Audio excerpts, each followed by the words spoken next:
하게 변하였습니다. 70년 포로 생활이 시작되기 전에, 포로로 가기 전에 이 예언을 하게 한 것이죠. 그래서 오늘 26절 말씀에 내가 깨우니 내 잠이 알았더라. 이것은 꿈이었어요. 하나님께서 꿈으로 예레미야 선지자에게 말씀해 주셨습니다. 하나님은 아셨던 것이지요. 포로로 끌려가는 그 과정도 얼마나 고통스러웠을까.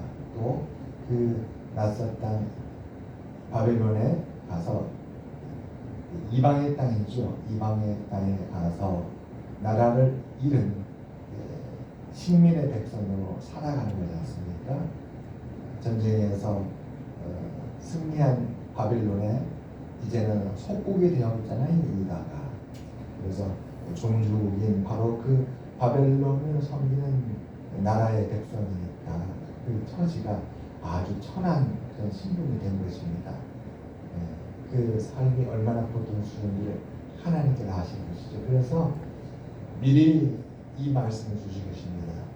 이 말씀으로 견딜 수 있도록, 그 슬픔의 시간들을 이겨낼 수 있도록. 70년의 세월이 참 길지 않습니까? 그 긴 시간이지만 이 예언의 말씀을 마음에 담아서 이 말씀을 붙들고, 약속의 말씀이니까요, 견디며 이겨내라고 이 말씀을 주셨습니다. 내용을 우리 같이 한번 다시 보겠습니다. 내가 그 사로잡힌 자를 돌아오게 할 때에, 포로로 사로잡혀 끌려가는 것이죠. 그들이 유다 땅과 그 성읍들에서 다시 이 말을 쓰리니 곧 의로우신 처소여 거룩한 산이여. 의로운 처소 거룩한 산은 성전을 가리킵니다. 바벨론의 침략에 와가지고 유다의 성전이 회파되고 무너졌습니다. 아름답고 거룩한 성전이 파괴된 것이지요.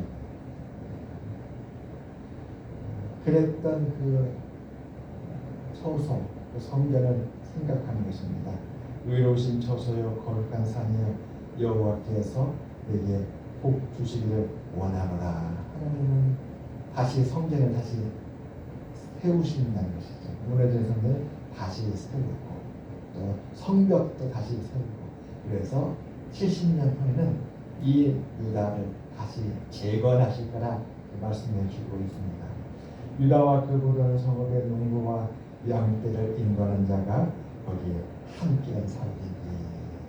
70년의 포로 생활은 힘들지만 하나님은 그들을 돌아오게 하고, 돌아왔을 때에 이 유다 땅에서 이와 같은 화평이 충만해질 것이다.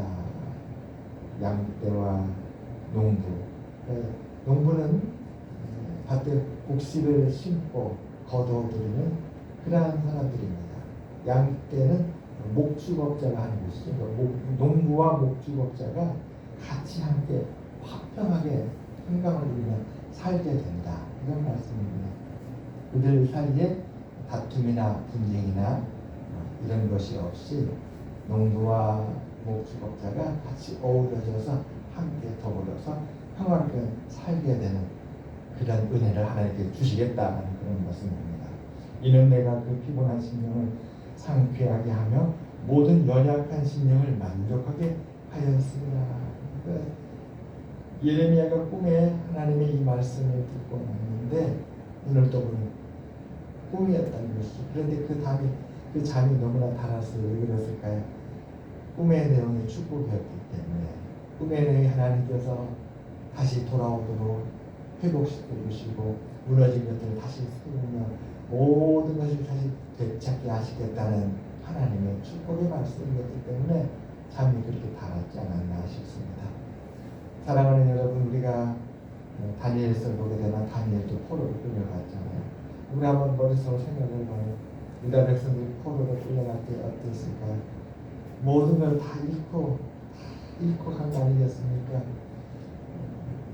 포로로 끌려갈 때에 왕은 왕대로 쇠사슬 결박된 채로 그 화려했던 왕궁을 어떻습니까? 이제는 다 내려놔야 되잖아요. 땅도 바벨론의 차지가 되고 백성들도 바벨론의 차지가 되고 모든 이들이 다 아무것도 갖지 않은 소유한 것이 아무것도 없는 빈손으로 이렇게 쇠사슬에 묶여서 포로로 끌려간 것입니다. 다니엘도 원래는 귀족이었잖아요. 그런데 그 다니엘서에 보게 되면 이전에 유다의 귀족의 신분을 다 잃어버리고 바벨론의 느부갓네살 왕을 위하여서 그 왕을 섬기는 종이 된 것입니다. 학자들은 이 다니엘이 환관이 되었을 거라 그렇게 얘기합니다. 환관. 우리 과거 역사로 보게 된 내시죠, 내시. 명문가의 아들로 태어난 귀족의 자손인데 그 귀족의 자손이 이제는 포로로 끌려가서 그 나라의 내시가 된 거예요. 얼마나 처지가 가련하고 불쌍합니까? 그들에게 과연 희망이 있었을까? 여러분, 우리가 모든 걸 다 잃어버리게 된다면 희망을 가질 수 있을까요? 우리가 모든 걸 다 잃어버리게 되면 희망보다는 절망에 가득할 것입니다. 내가 어떻게 그걸 되찾을 수 있을까요? 나라를 잃고 전쟁 포로가 되어서 끌려갔을 때에 잃어버린 것을 다시 회복한다는 것은 거의 불가능한 것이죠. 나라를 되찾는 것부터가 불가능한 것이고, 설령 나라를 되찾는다 할지라도 오랜 시간이 지났기 때문에 과거에 그 모든 것을 다시 회복하기라는 것은 너무너무 힘들 것입니다. 그런 하나님께서 오늘 예레미야를 통해서 그 귀환과 회복에 대한 모든 것을 다시 다 일으킬 거라는 재건에 대한 축복의 말씀을 주고 있는 것입니다. 그러니 얼마나 감사하고 기뻤을까요? 여러분, 우리들도 이 말씀, 하나님이 우리를 위해 주시는 말씀이다 이렇게 믿게 되기를 주님의 이름으로 축원합니다. 잃어버렸던 걸 다시 되찾는다 싶으면 가슴이 뛰어요. 오늘 모든 걸 다 잃어버렸다 할지라도 그러나 하나님께서 이것을 다 기억해 주시고, 그리고 잃어버린 것을 언젠가 다시 회복해 주신다라는 하나님의 뜻이 있고, 하나님의 인도하심이 있고, 하나님의 약속이 있다고 할 때 우리는 다시 일어날 수 있는 줄 믿습니다. 아멘. 예수님도 말씀하셨어요. 주님을 위하여 이 땅에서 모든 걸 하나님께 드린다면 하나님은 주를 위하여서 온전히 쫓았던 그 제자들에게 이 땅에서 100배 하나님이 보응해 주신다는 그런 말씀이었습니다. 베드로가 다 내려놓고 주님을 쫓았지 않습니까?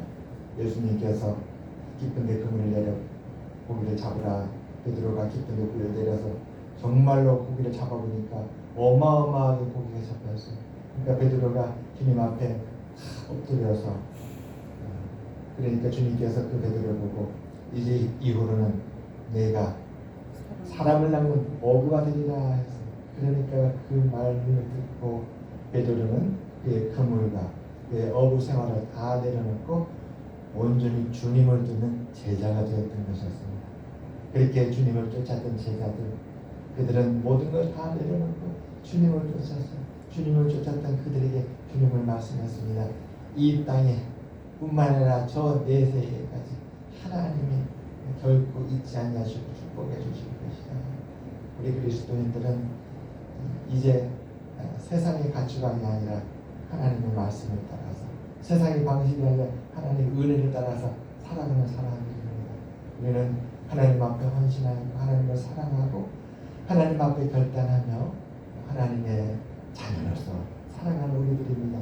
우리들에게 하나님께서 은혜를 반드시 베풀어 주시고 인도해 주실 걸 믿습니다. 잃어버리고 있다면 하나님 회복해 주실 거예요. 하나님은 잃어버린 걸 회복할 수 있도록 계획하시고 준비하시는 것입니다. 여러분, 올 한해 회복의 은혜가 충만하시길 바랍니다.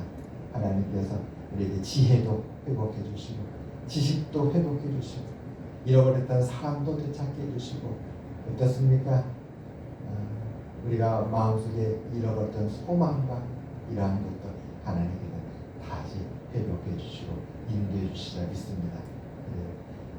예레미야가 힘들잖아요. 1장부터 쭉 올 때 얼마나 힘들었습니까? 길어요, 길어요. 마태복음 28장으로 끝나는데 예레미야는 28장으로도 안 끝나요. 마가복음 16장으로 끝나는데 이 예레미야는 16장으로 안 끝납니다. 긴 말씀입니다. 잠언은 31장에 끝나는데 오늘 우리가 32장을 봤지만 예레미야 32장의 끝이 아니고 예레미야 52장의 끝입니다. 그래도 이 긴 말씀의 흐름을 따라가면 너무나도 은혜가 큽니다. 그래요. 하나님께서 긴 시간 여기까지 온 우리 모두에게 우리 장래의 회복을 가르쳐 주시는 귀한 말씀 주신 줄 믿습니다. 기도하겠습니다. 하나님 아버지